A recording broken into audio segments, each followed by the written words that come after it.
नमस्कार दोस्तों, exam ministry के यूपीएससी चैनल पे आप सभी का स्वागत है।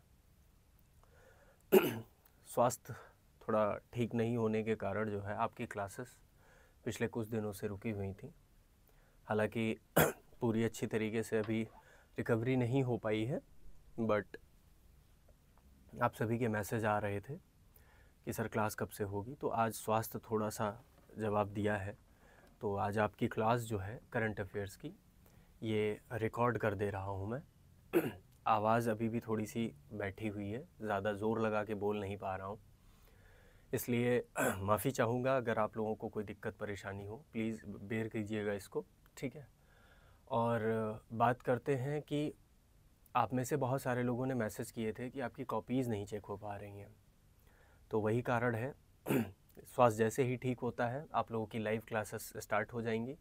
हालांकि अभी जो है ये जो क्लास आप अपने टाइम पर ही देखेंगे, ठीक है।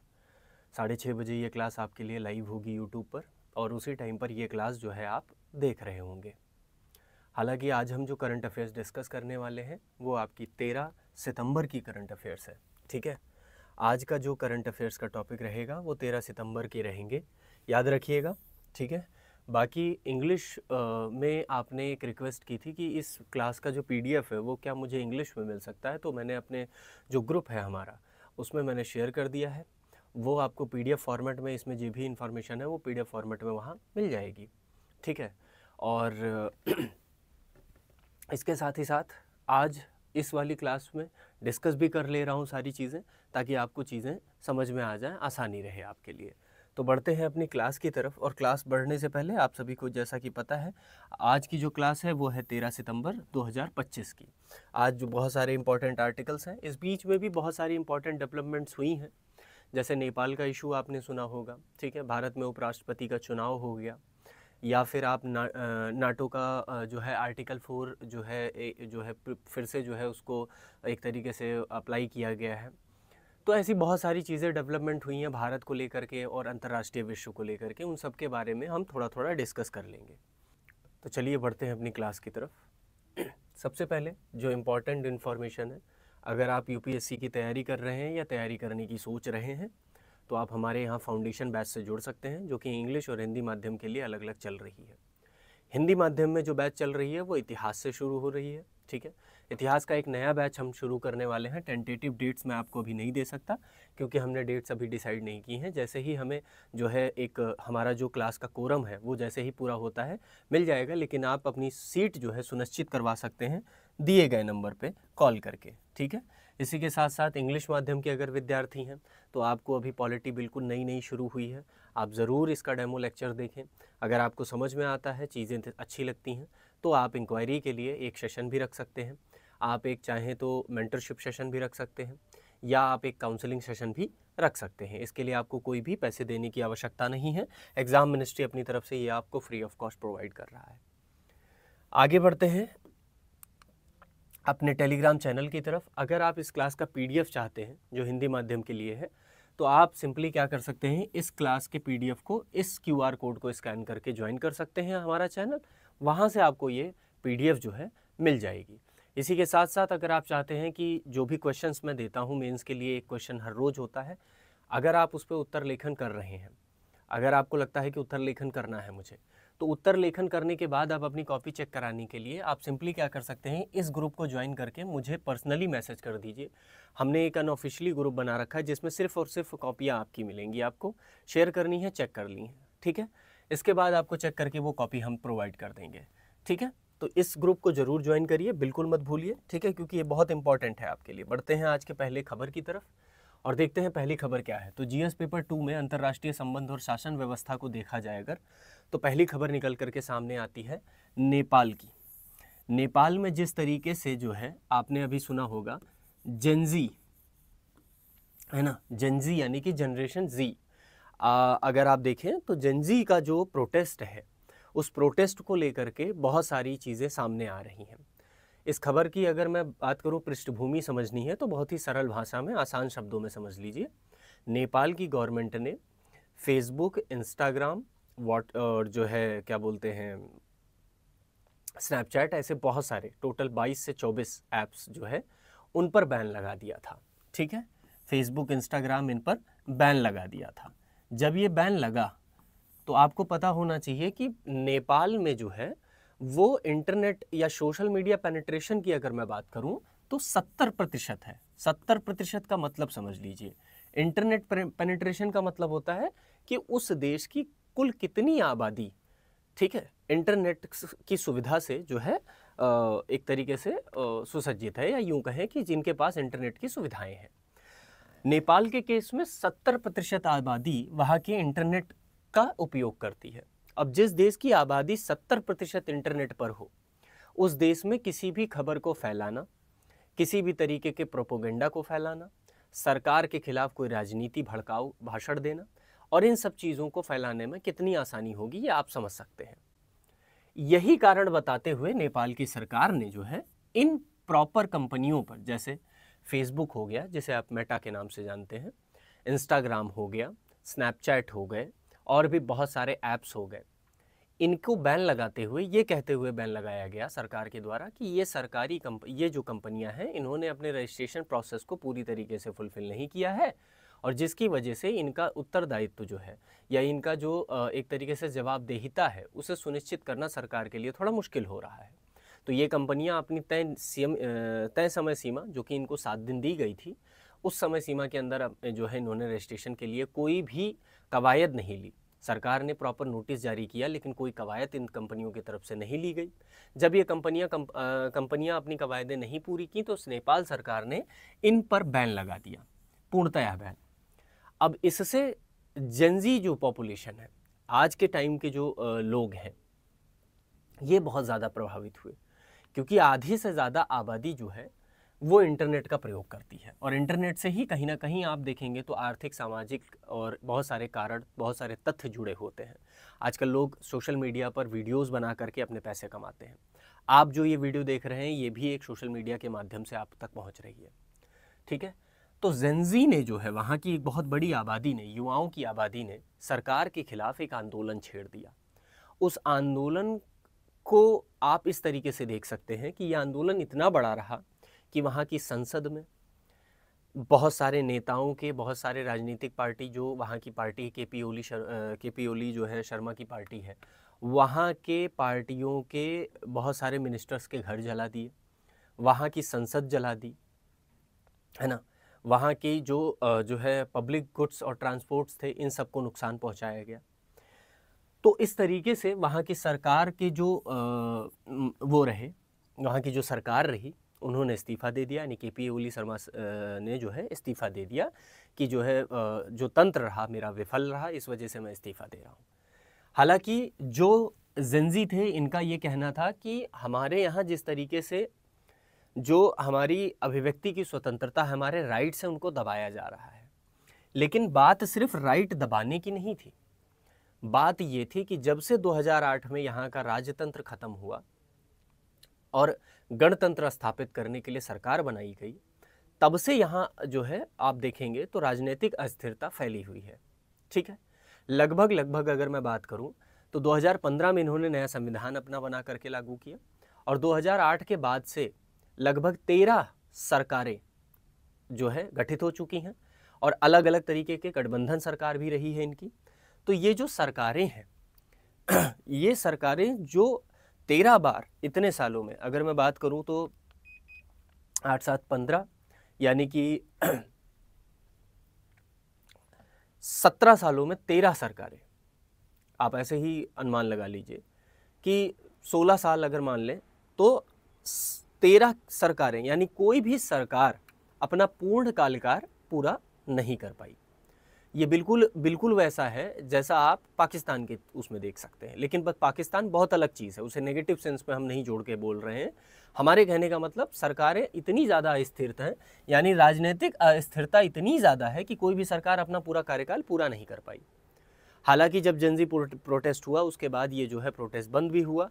यहाँ के एक बहुत अच्छी चीज़ मुझे ये लगी कि यहाँ के जो युवा हैं, जो जेनजीज़ हैं, इन्होंने एक बहुत अच्छा काम किया। आप बहुत सारी वीडियोस वायरल देख रहे होंगे जहाँ पर सफाई को लेकर के, चाहे वो रोड को लेकर के हो, चाहे रोड के किनारे जो है लाइट्स लगानी हो, जो भी जो भी अस्त व्यस्त हुआ इस पूरे आंदोलन के दौरान, उसे जेनजीज ने अपना उत्तरदायित्व समझते हुए उसके सही भी कर रही है।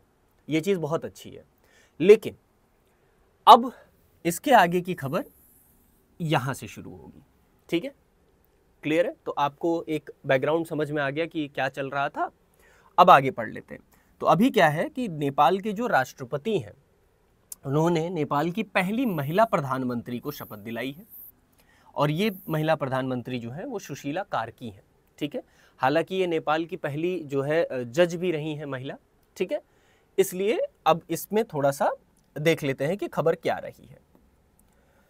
तो नेपाल के राष्ट्रपति रामचंद्र पौडेल ने जो है पूर्व मुख्य न्यायाधीश सुशीला कार्की को देश की नई प्रधानमंत्री नियुक्त किया है। यह कदम नेपाल में चल रहे राजनीतिक संकट और प्रदर्शन को शांत करने के प्रयास के रूप में देखा जा रहा है, जैसा कि मैंने आपको अभी बताया। इसके बाद सुशीला कार्की जो है वो नेपाल की पहली मुख्य न्यायाधीश भी रह चुकी हैं, और अब वे देश की पहली महिला प्रधानमंत्री भी बनी है, ठीक है। तो कहीं ना कहीं राजनीति में महिलाओं का एक तरीके से स्तर भी यहाँ जो है उजागर हो रहा है, और ये भी देखा जा रहा है। हालांकि सरकार ने, वहाँ के राष्ट्रपति ने चुनावों को लेकर के एक टेंटेटिव डेट निर्धारित कर दी है, और ये बोला है कि राष्ट्रपति ने शपथ दिलाते हुए 5 मार्च 2026 को नए आम चुनाव कराने की घोषणा भी की है, ठीक है। बात समझ में आ गई।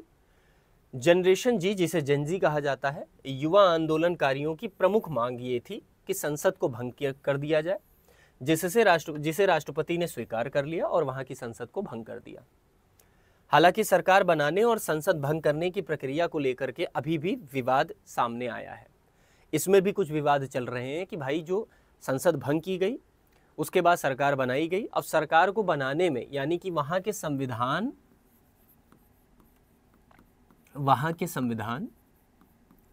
इसके साथ साथ जो शर्तें क्या एक कह सकते हैं आप मांग है जेनजीज की, जो वहाँ की जनता की मांग है, वो बहुत इंपॉर्टेंट है। तो वहाँ की जो जनता की मांगे हैं उनमें अभी भी कुछ विवाद बाकी हैं। इस चीज़ को अगर हम देखें तो मूलतः कारण इसका समझने का प्रयास करिएगा। इसका मूल कारण ये नहीं था कि अभिव्यक्ति की स्वतंत्रता को दबाया जा रहा है। लंबे समय से राजनीतिक अस्थिरता होने के बावजूद, ठीक है, या यूं कहे राजनीतिक अस्थिरता होने के कारण नेपाल में जो सही तरीके से संसाधनों का वितरण है उनमें बहुत ज़्यादा कमियां, यानी आर्थिक नीतियां जो है यहाँ की, वो ठीक नहीं रही हैं। अगर आप बात करें तो वहाँ के जेनजीज ने एक जो है हैशटैग चलाया था, जिसमें एक वीडियो बहुत ज़्यादा वायरल किया गया, जो ये दिखाता था कि नेपाल की सरकार के जितने भी मंत्री और बड़े पद पर बैठे या बड़े पद पर आसीन लोग हैं, उनके बच्चे जो है विदेशों में एक अच्छी लेविश लाइफ जी रहे हैं, लेकिन वहीं नेपाल की जो जनसंख्या है वो बहुत ज़्यादा परेशान है। नेपाल के आम नागरिकों को सही समय पर, या यूं कहें सही रोजगार, 2 वक्त की रोटी पाना मुश्किल है। ऐसे समय में इन लोगों के बच्चे, राजनेताओं के बच्चे इतनी लेविश लाइफ कैसे जी रहे हैं? ये गुस्सा लंबे समय से जेनजीज के अंदर भरा पड़ा हुआ था, और यही गुस्सा फिर धीरे धीरे पनपा एक आंदोलन के रूप में, ठीक है। तो आप समझ सकते हैं कि जब अस्थिरता इस लेवल तक पहुंच जाती है तो युवा शक्ति क्या होती है। यहाँ पर आप युवा शक्ति, यानी कि इस न्यूज़ से आप पॉजिटिव और नेगेटिव दोनों एस्पेक्ट्स निकाल सकते हैं। अगर आप शासन व्यवस्था के पॉइंट ऑफ व्यू से इसे देखेंगे तो ये नेगेटिव पॉइंट ऑफ व्यू था कि इस तरीके का आंदोलन हुआ कैसे, और हुआ भी तो आंदोलन हर जगह होते हैं, प्रदर्शन हर जगह किए जाते हैं, लेकिन यहाँ तक पहुँच जाना। आपने एक वीडियो वायरल होती हुई देखी होगी जहाँ पर वहाँ के एक जिंजी जो है वहाँ की सेना से हाथ मिला रहा है, एक सेना के जवान से, और सेना का जवान उसे सपोर्ट, ये ऐसा दिखा रहा है कि सेना ने भी इसको कहीं ना कहीं बिल्कुल पूरी तरीके से खुला छोड़ दिया और कहा ठीक है अब ये कर लो। बात समझ में आ रही? हमारे देश में ऐसा नहीं हो सकता। क्यों? क्योंकि हमारी सेनाओं का प्रमुख कार्य राष्ट्र की शांति को बनाए रखना है। उनका कार्यपालिका, न्यायपालिका और विधायिका, इन तीनों में कोई हस्तक्षेप नहीं होता है। उन्हें रेगुलेट किया जाता है और उनका काम सुनिश्चित किया जाता है। हमारे यहाँ ऐसा नहीं है कि सेना का इंटरफेरेंस है ना।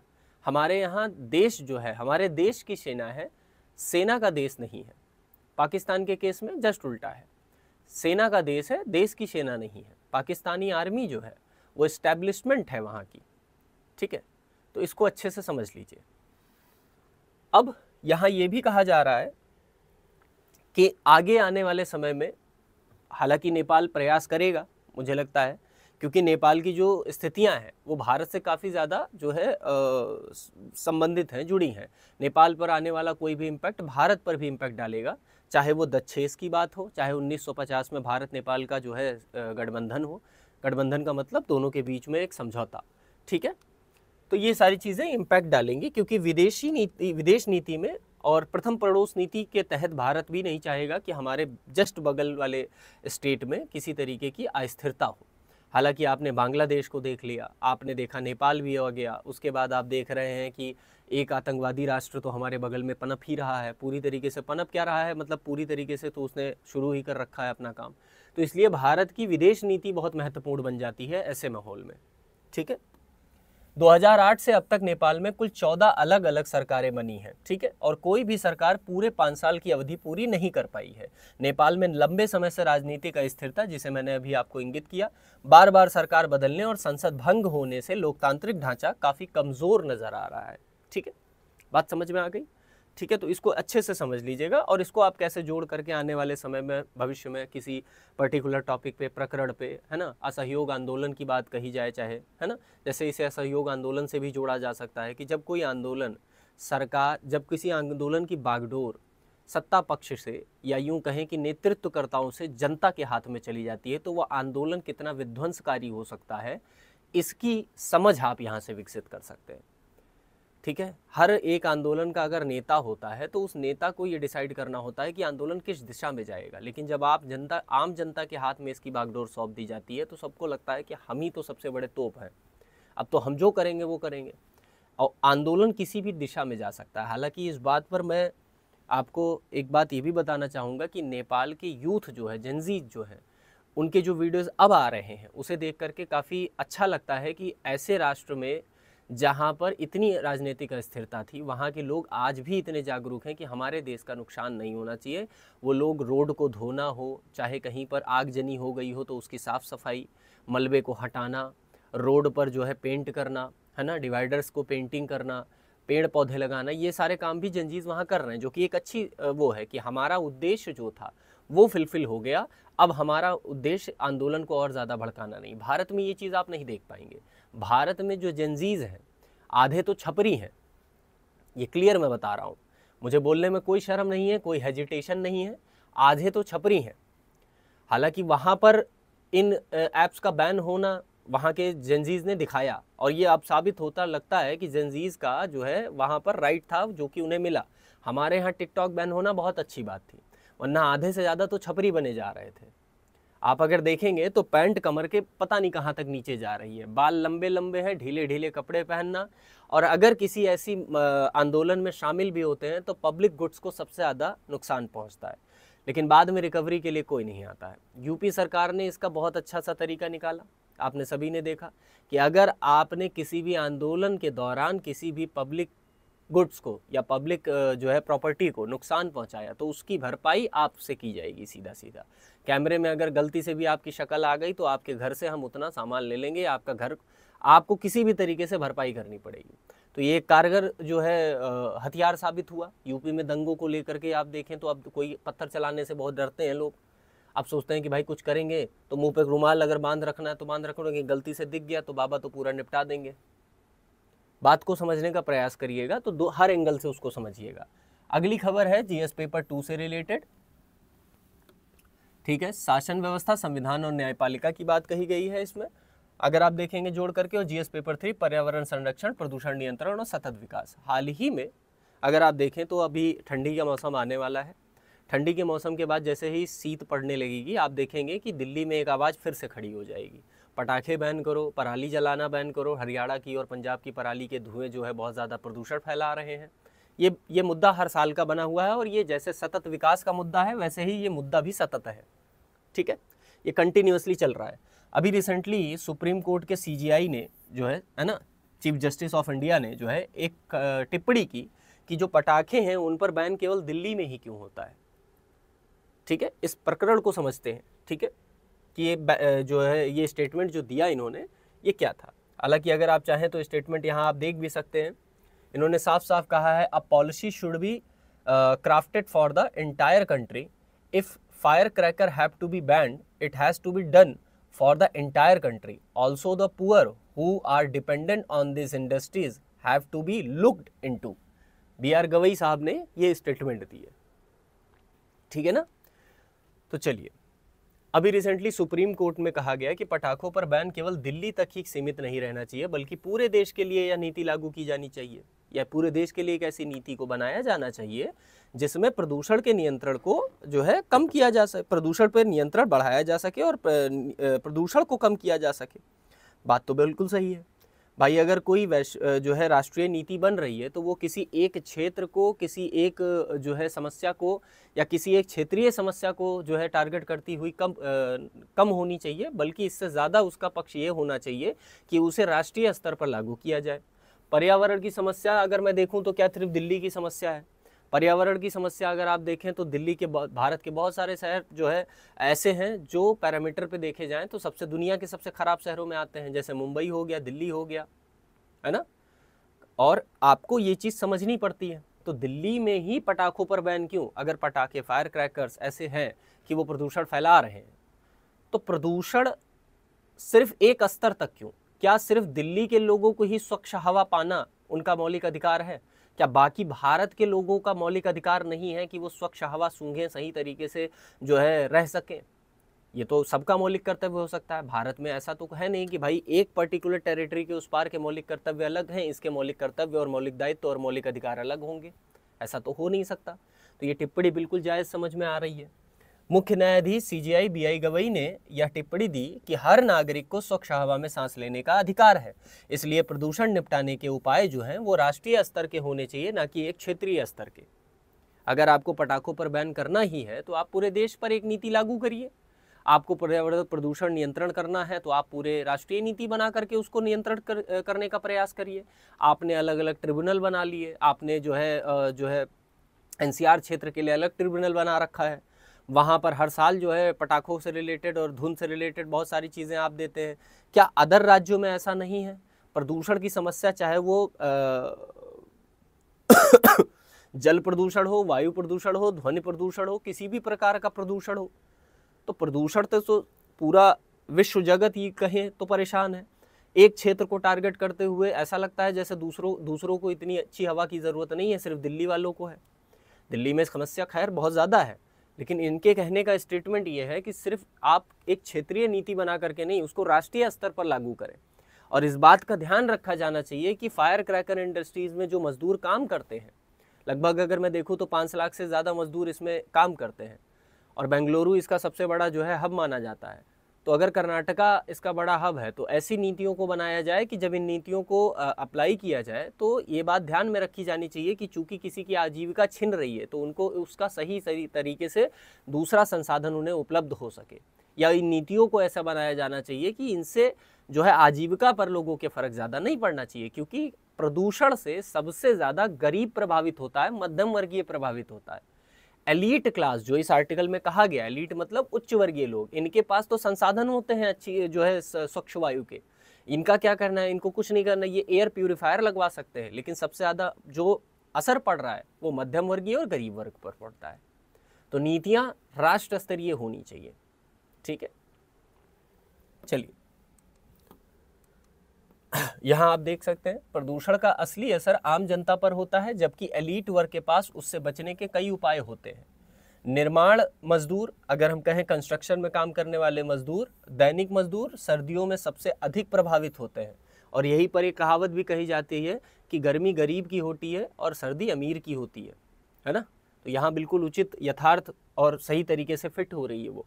CGI ने यह भी कहा है कि उन्होंने अमृतसर के गुरपर्व के दौरान प्रदूषण का जो स्तर दिल्ली से भी ज़्यादा खराब देखा, इसलिए यह समस्या केवल दिल्ली तक ही सीमित नहीं होनी चाहिए, बल्कि इसे जो है आप कह सकते हैं कि इसे राष्ट्रीय स्तर की एक पॉलिसी निर्धारित करके बनाना चाहिए। हालांकि प्रदूषण नियंत्रण एक्ट हमारे यहाँ बने हुए हैं, लेकिन अगर आप कोई इंटरनल पॉलिसी या इंटरनल फ्रेमवर्क या कोई एक संस्थागत निर्माण कर रहे हैं किसी पर्टिकुलर टारगेट को जो है सॉर्ट आउट करने के लिए, तो उसका भी स्तर आपका राष्ट्रीय स्तर का होना चाहिए, ठीक है।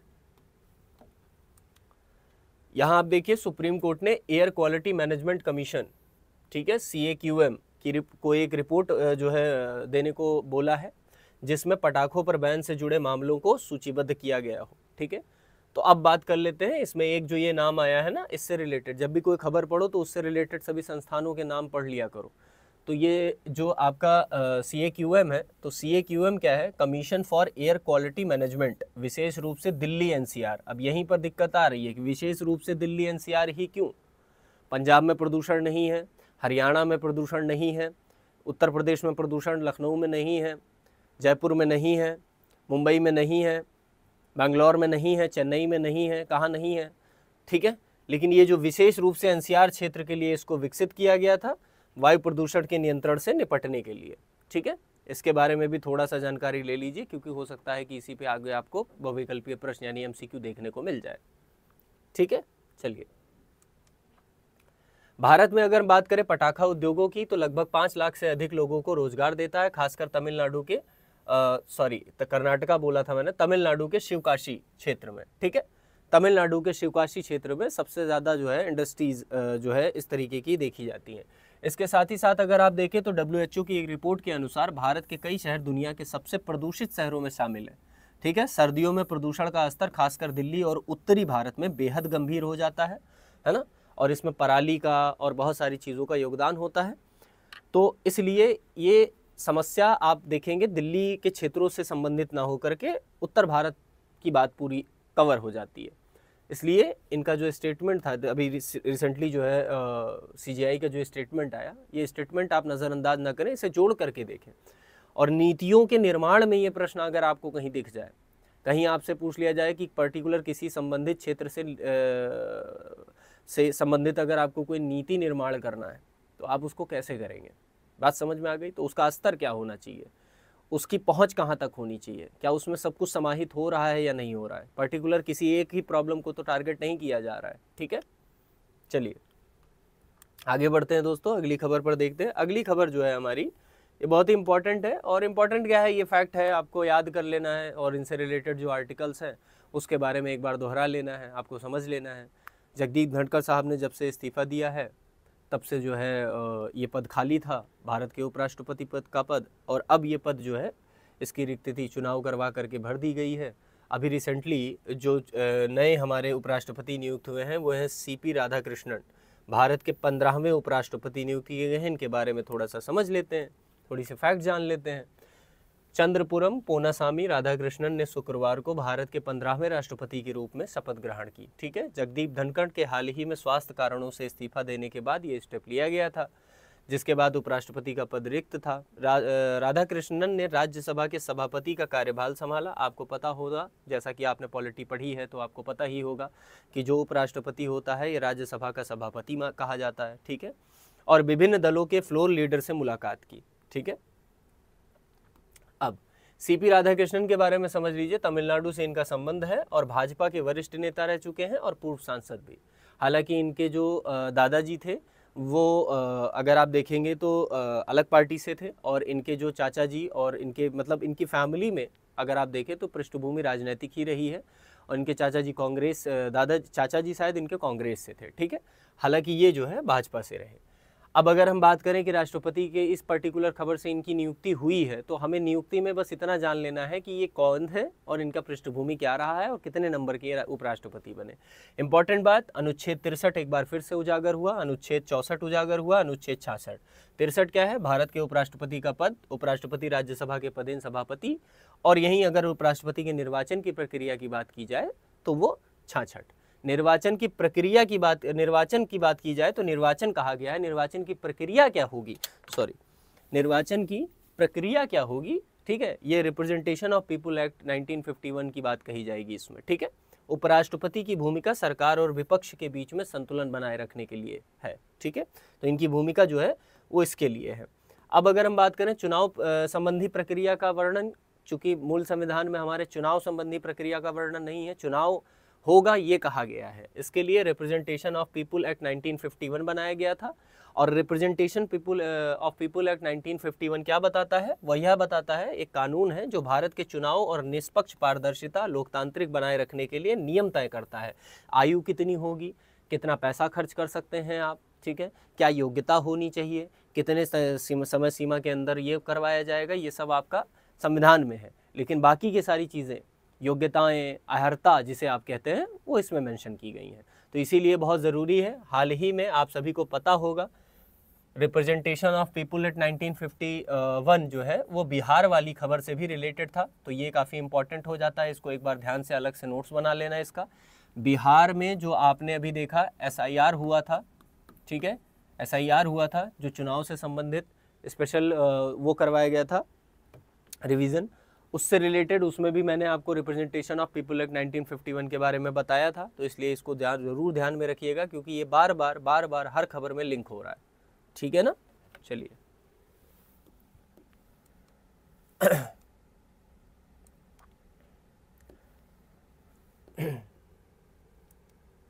अगली खबर है हमारी GS पेपर 1 संस्कृति, ठीक है, art and culture, GS paper 2 अंतर्राष्ट्रीय संबंध, GS पेपर 3 विज्ञान और तकनीकी से जोड़ करके भारत की प्राचीन पांडुलिपियों का डिजिटलीकरण, ठीक है।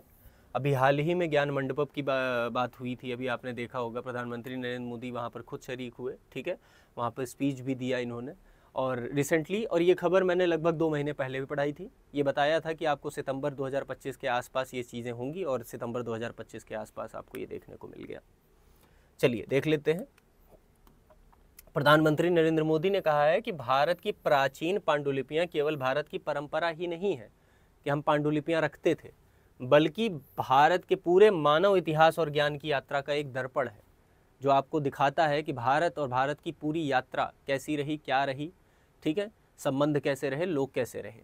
तो ये बिल्कुल ज़रूरी है, आपको ये समझना बहुत ज़्यादा ज़रूरी है।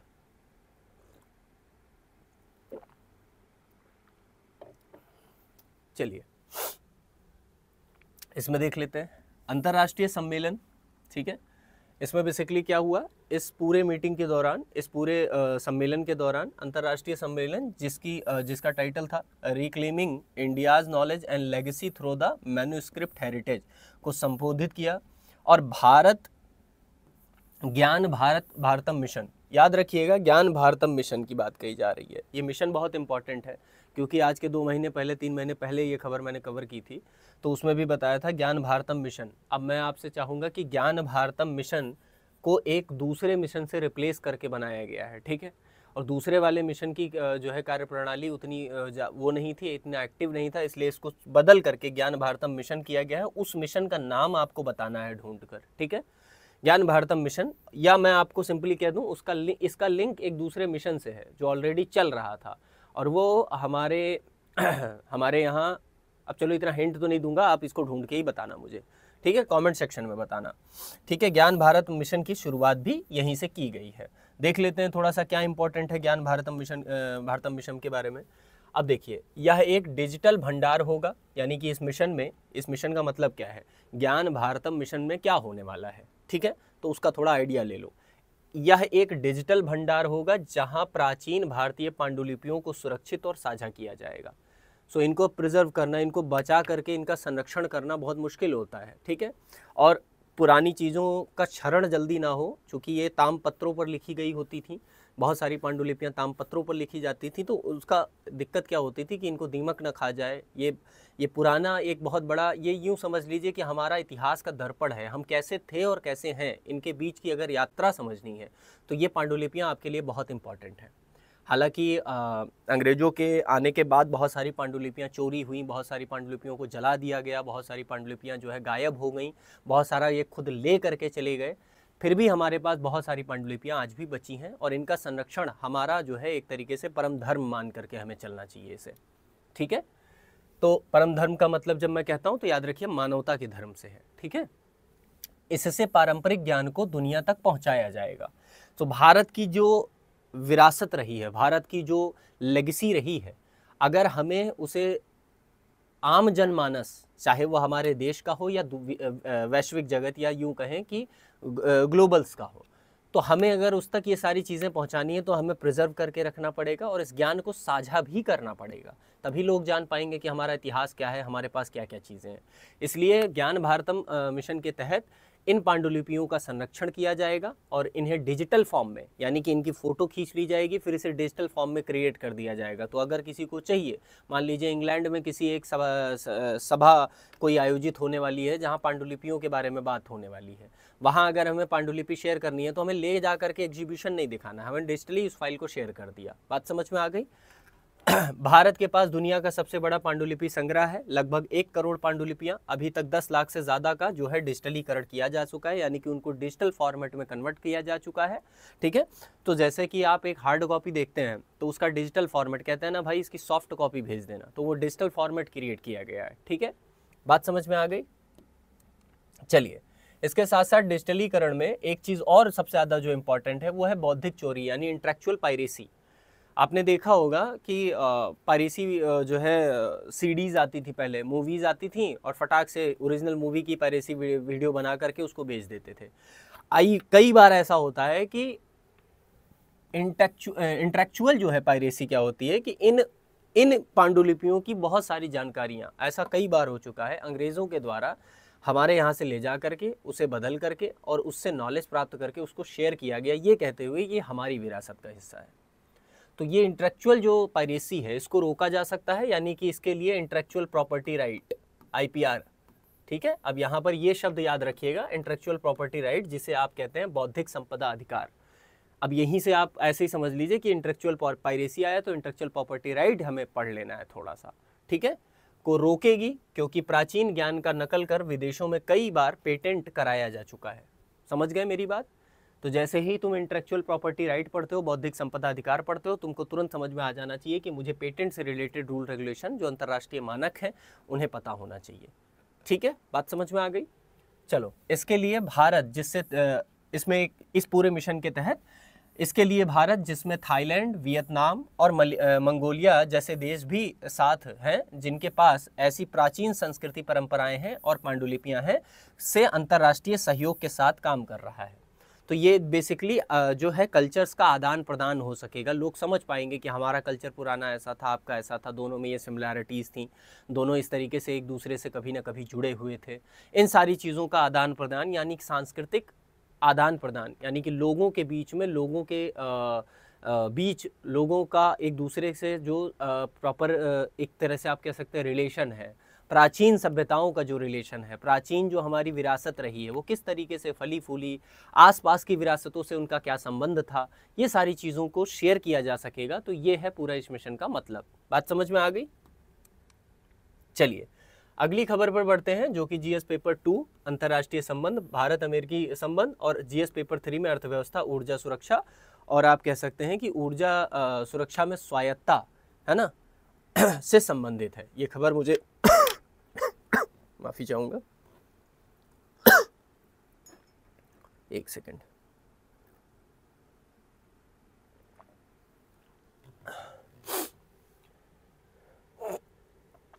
इस खबर को आप अच्छे से समझ सकते हैं। ठीक है, अब रिसेंटली भारत में आप सभी को पता है हर देश का हर देश में दूतावास होता है और एम्बेसडर भेजे जाते हैं।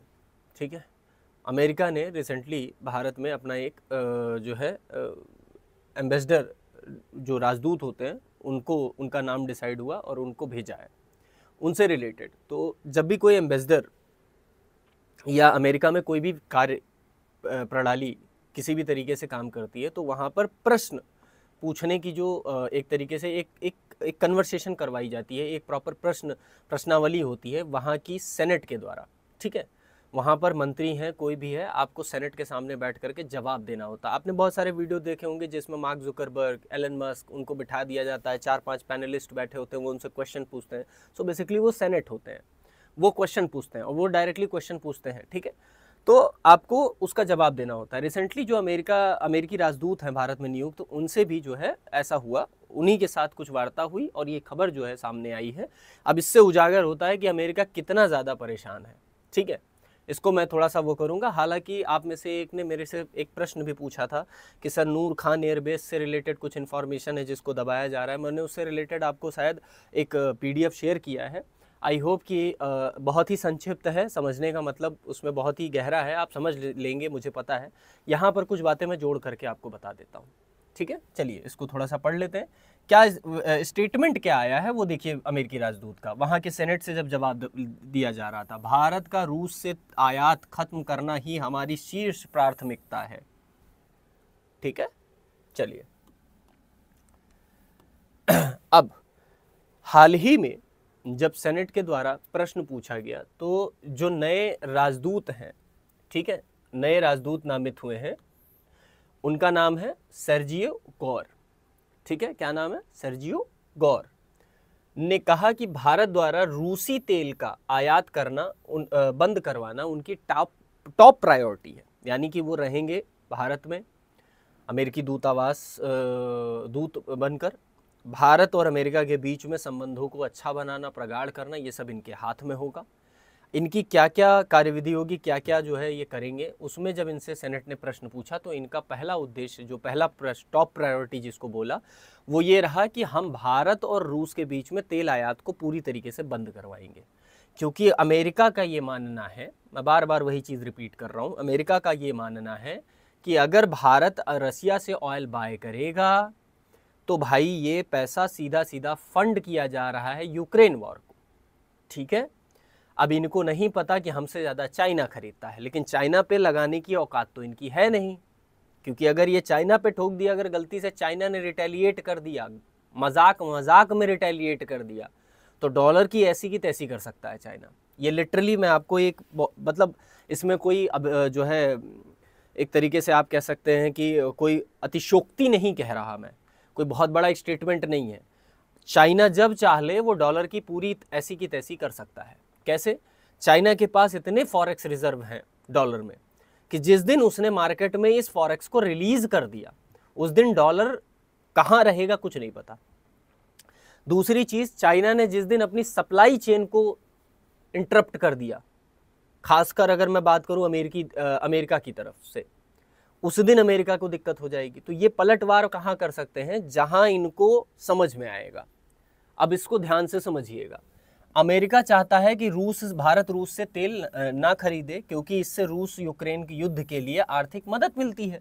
वर्तमान में भारत की 30 से 40% तेल आपूर्ति जो है वो रूस कर रहा है। हमें डिस्काउंटेड रेट पे, हमें एक तरीके से यूं कहें कि हमें छूट दी जा रही है, कच्चे तेल के निर्यात पर जो है छूट दे करके वो हमें निर्यात कर रहा है। कौन? रूस। ठीक है, भारत इसको आयात करता है, इसको रिफाइन करता है, रिफाइन करने के बाद फाइनल प्रोडक्ट बेचता है। ये फाइनल प्रोडक्ट यूरोपीय यूनियन, जो बहुत ज़्यादा आजकल खुद परेशान है ना, उनकी अपनी एक समस्या नई खड़ी हो गई है, वो खरीदते हैं। पूरे डीजल का मैंने आपको बताया था पिछले साल का 2024-25 का अगर आप डेटा देखें तो जितना भी डीजल यूक्रेन ने परचेज किया है उसका 15% डीजल भारत ने उसे आयात किया है। अब भारत के पास डीजल कहाँ से आ रहा है ये आप समझ रहे हैं। तो इस तरीके की बातें यहाँ के टॉप जो ऑफिशियल्स हैं उनकी तरफ से आती हैं। इंडिया और रशिया डेड इकोनॉमी है, दोनों के बीच में भाई जब हम दोनों डेड हैं, हमारी इकोनॉमी किसी तरीके से रन नहीं कर सकती है। तो आपको समझना है यही कूटनीति है, यही भौगोलिक जो है राजनीति होती है। जियोपॉलिटिक्स समझनी है तो ऐसे समझो। तो ऐसे स्टेटमेंट दिए जा रहे हैं जिससे अब चीज़ें खराब हो। हालांकि एक स्टेटमेंट और है जो इस न्यूज़ में नहीं कवर किया गया है, मैं आपको फिर भी बता देता हूँ। इनके द्वारा एक स्टेटमेंट सेनेट के सामने ये भी कहा गया, इनका ये कहना था कि जो गलवान वैली इंसिडेंट हुआ था उसमें इलेक्ट्रोमैग्नेटिक पल्स का इस्तेमाल किया था, इलेक्ट्रोमैग्नेटिक पल्स वेपन्स का इस्तेमाल किया था चाइना ने भारत के खिलाफ, भारत के सैनिकों के खिलाफ। चूँकि आपको पता होगा तो हम दोनों देशों के बीच में, चाइना और इनके बीच में गलवान वैली इंसिडेंट, या यूँ कहें कि उस पूरे क्षेत्र के आसपास हथियारों का प्रयोग वर्जित बताया गया है। इसीलिए आपने देखा होगा उसमें गोलियां बारूद नहीं चली थी, उसमें डंडे थे, डंडों के ऊपर केबल बंधी हुई थी, है ना, कांटे वाली, ऐसे बहुत सारी। तो इनका ये स्टेटमेंट आया कि जो है चाइना ने जो है गलवान वैली इंसिडेंट के दौरान भारतीय सैनिकों पर जो है EMP का यूज़ किया था, इलेक्ट्रोमैग्नेटिक पल्स वेपन्स का प्रयोग किया गया था, जिससे लिटरली, इनका स्टेटमेंट है, लिटरली इंडियन सैनिक पूरी तरीके से पिघल गए थे। पिघल का मतलब समझ रहे हैं? ये सामने से अगर मतलब इतना ज़्यादा टेम्परेचर कर दिया गया था, इलेक्ट्रोमैग्नेटिक पल्स का इस्तेमाल किया गया कि मेल्टेड हो गए। अब इस बात में कितनी सच्चाई है, कितनी रिपोर्ट है, इसके बाद कई रिपोर्ट्स भी आई हैं, बहुत सारी चीज़ें हुई हैं। ये क्या है नहीं पता, लेकिन एक क्लियर मैसेज साफ साफ है। पहला स्टेटमेंट, इंडिया और रशिया के बीच में ऑयल को बंद करना। दूसरा स्टेटमेंट, चाइना और भारत के बीच में फिर से वही स्थिति पैदा करके बना करके रखना कि दोनों देशों में टकरार बनी रहे। क्योंकि अल्टीमेटम गोल अगर मैं कहूं डोनाल्ड ट्रंप का है तो वो सिंपल सा एक ही गोल है, जो वो चुनाव से पहले भी कह रहे थे, चुनाव के बाद भी, हालांकि बीच में थोड़ा सा भटक गए थे इधर उधर, अभी भी भटक ही रहे हैं, नहीं समझ में आ रहा है उनको, मुझे लगता है कि शायद उनको बादाम खाने चाहिए, लेकिन फिर भी उनका एक ही मात्र गोल है, पूरे ग्लोबल इकोनॉमीज में चाइना को काउंटर करना। हालांकि चाइना को काउंटर करने के लिए उनका स्टेटमेंट आता था कि भारत एक मजबूत पक्ष है, लेकिन भारत जब दिशा बदले तो उसको भी काउंटर करने के लिए हमारी जो औलाद है उसको पाल करके रखा हुआ है उन्होंने, पाकिस्तान को, कि भाई अगर ये इधर उधर सेंटर डिसेंटर होंगे तो इनको इस्तेमाल कर लेंगे हम। हालांकि पाकिस्तान की स्ट्रैटेजिक लोकेशन का फायदा उसको बहुत ज़्यादा मिलता है। अगर आप देखें तो आपने एक प्रश्न पूछा था नूर खान बेस का, नूर खान बेस का इस्तेमाल जितना हमारे लिए नहीं हो सकता है, उससे ज़्यादा कहीं ज़्यादा ईरान के लिए कर रहा है वो। और अमेरिका एक ऐसी कंट्री है जो कभी कोई नुकसान होने के बाद उसे दबाता नहीं, बल्कि उसे और ज़्यादा चर्चा में लाता है ताकि वो उसको रिटेलिएट कर सके, ये दिखाते हुए कि हमारा नुकसान हुआ था इसलिए हम अटैक कर रहे हैं। यही चीज़ हुआ था ईरान के केस में। ईरान ने उसके जो है बेस को, कतर में बेस को टारगेट किया था, तो उसके ऊपर B-2 बम्बर्स से और F-35 से वहाँ पर जो है अटैक किया गया था, उनके जो है न्यूक्लियर फैसिलिटीज़ को डिस्ट्रॉय करने के लिए। तो अमेरिका ऐसा कंट्री नहीं है जो नूर खान एयरबेस को भारत ने अगर टारगेट कर लिया था तो अब तक उसका रिटेलिएशन आता। हालांकि कुछ लोग कह रहे हैं कि भाई नूर खान एयरबेस पे हमने अटैक किया था, उसी का ये परिणाम है कि जो है रशिया के साथ जो हमारी ट्रेड डील चल रही है उस पर 50% टैरिफ है। इसके कोई प्रमाणिक आधार नहीं है।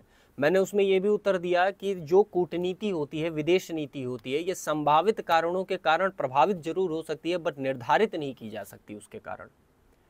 मैं अगर पॉलिसी मेकर हूं तो मैं किसी संभावित कारण, होने वाले एक्सपेक्टेड रीजन की वजह से अपनी नीति निर्धारित नहीं करूंगा, बल्कि उससे द्वारा मेरी नीति प्रभावित जरूर हो सकती है।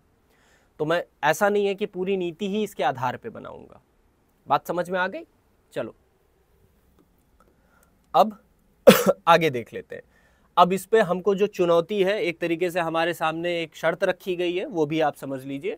अमेरिका के वाणिज्य सचिव हॉवर्ड लिटनिक ने भी ये कहा है कि जब तक भारत रूसी तेल खरीदना बंद नहीं करता है तब तक हमारे साथ होने वाला FTA साइन नहीं होगा। यानी कि तब तक अमेरिका और भारत के बीच में मुक्त व्यापार समझौता जो FTA है, जिसके तहत मिनी ट्रेड डील साइन की जा चुकी है, मिनी ट्रेड डील जो है वो साइन की जा चुकी है, लेकिन ये FTA में कन्वर्ट तब तक नहीं होगी, इस पर कोई आगे बातचीत नहीं होगी जब तक ये भारत बंद नहीं करेगा। ठीक है, ट्रंप ने यह क्या संकेत दिया है कि यदि भारत रूसी तेल खरीदना बंद नहीं करता है तो इस 50% sanction according to the America कहता है ये सैंक्शन है, ठीक है, ये टैरिफ और बढ़ाए जा सकते हैं। अब आप सोच रहे होंगे कि सर अभी और कितना टैरिफ बढ़ा देंगे, 100 कर देंगे, 150 कर देंगे, 200 कर देंगे? ऐसा नहीं करेंगे, ठीक है, क्योंकि अब इनको धीरे धीरे चीज़ें पता चलने लगी हैं कि ये जो हमने प्लान किया था ये तो हमारे ऊपर उल्टा एडवर्स काम कर रहा है।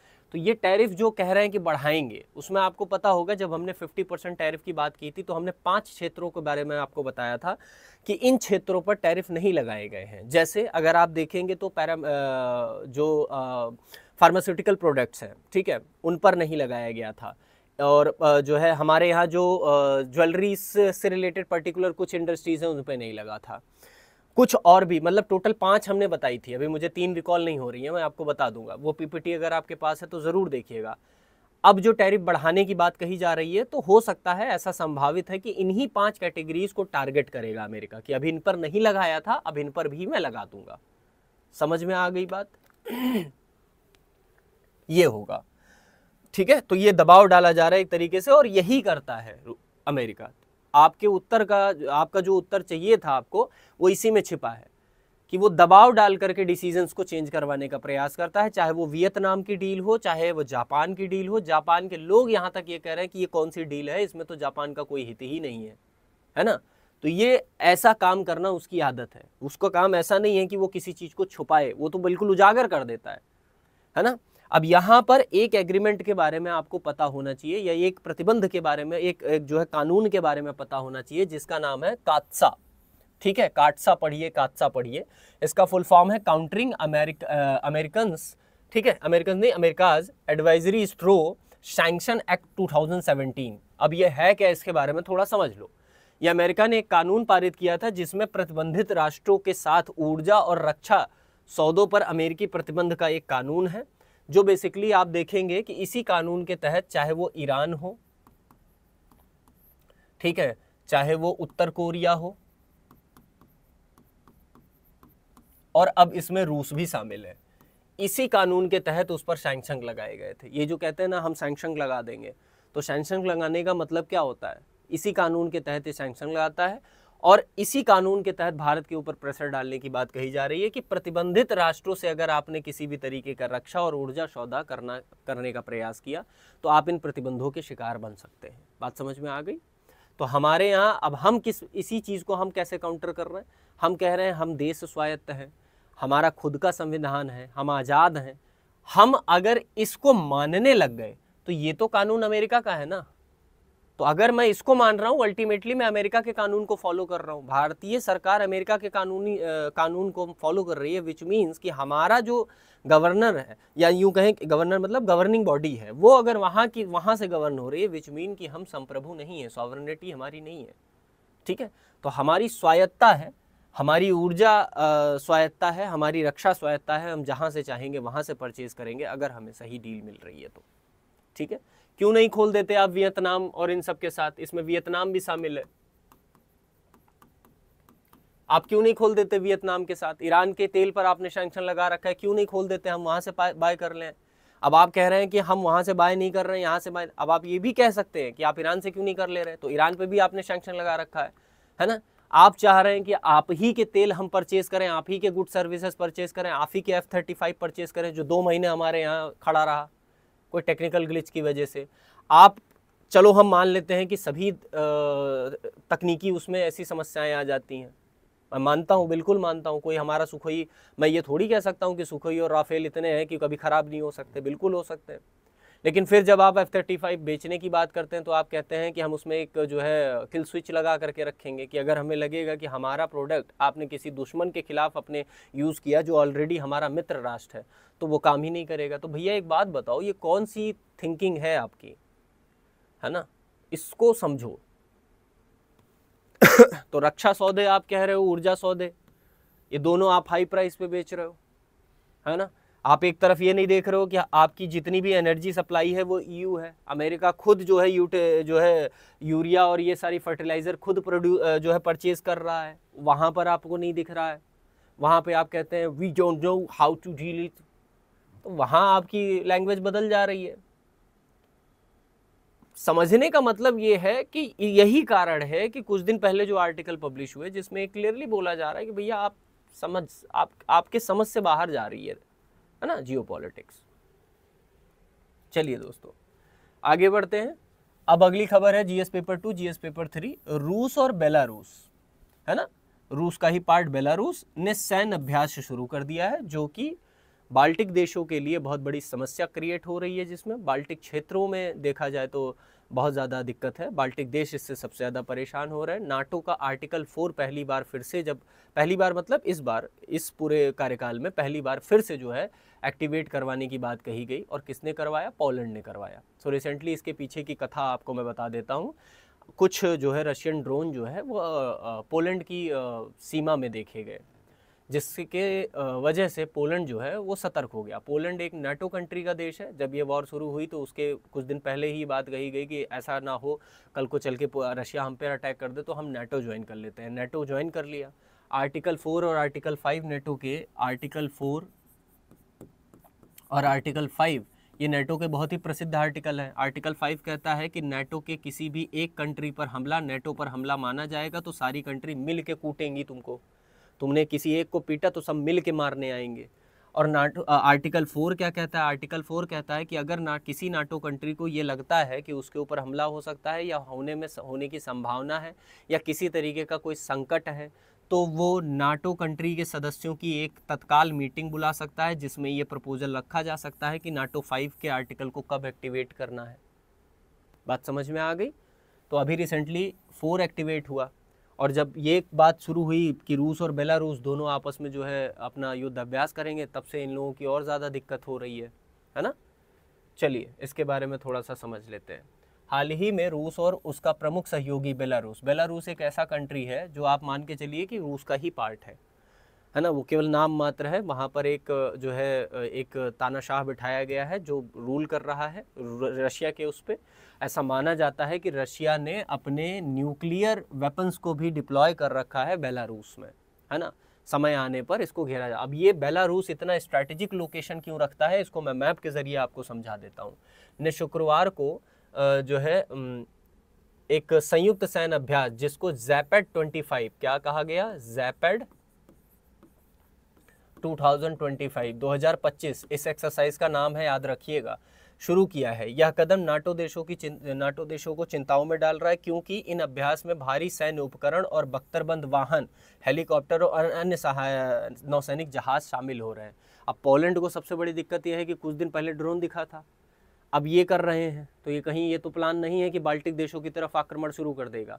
मैंने आपको ये भी बताया था कि इमैनुअल मैक्रोन ने कुछ दिन पहले एक न्यूज़ आई थी जिसमें ये इमैनुअल मैक्रोन ने अपने देश के सभी जो है हॉस्पिटल फैसिलिटीज़ को ये बोला था कि भैया तैयार हो जाओ, कभी भी युद्ध छिड़ सकता है। और 26 में, अब ये संभावना नहीं है कि 26 में बोला तो 26 में ही, कभी भी हो सकता है, क्योंकि उनका मानना है कि पुतिन एक ऐसे आदमी हैं जिनकी भूख कभी शांत नहीं हो सकती।